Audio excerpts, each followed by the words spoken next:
வணக்கம். தேம்பாவணி நாட்டுப்படலம் பாடலன் 27. முட்டிரட்டின முரண் தகர்ப்படை பெட்டிரட்டின குயில் பிழிந்த முத்து இட்டிரட்டின கரும்பின் பிண்டகள் விட்டிரட்டின வீயினங்களே.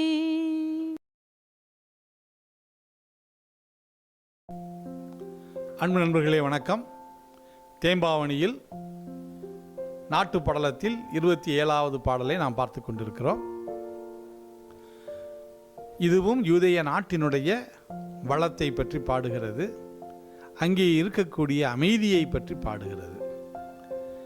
முட்டு இரட்டின முரண் தகர்பெடை பெட்டு இரட்டின குயில் மிளிர்ந்த முத்து முத்து இட்டு இரட்டின கரும்பு இன்பு ஈன்ற கல் விட்டு இரட்டின வீயினங்களே.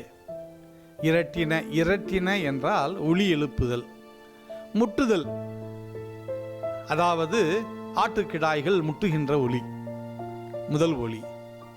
இரண்டாவது, குயில்கள் தங்களுடைய பேடை பெண் குயில்களை பாடி இசைத்து அவையும் அழைக்கின்றன, அவை எழுப்புகின்ற ஒளி.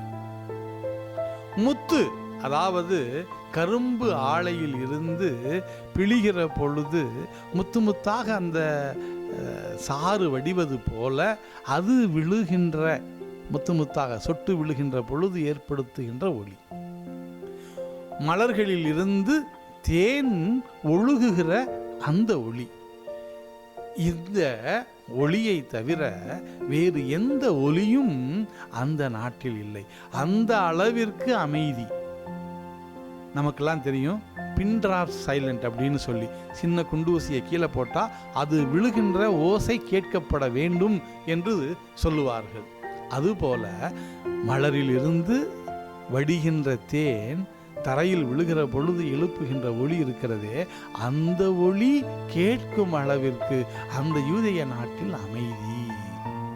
இதுதான் உண்மையான அமைதியாக இருக்கும். அங்கே சண்டை இல்லை, சச்சரவு இல்லை. நாமும் அமைதியை விரும்புபவர்களாக வாழ முற்படுவோம். நன்றி.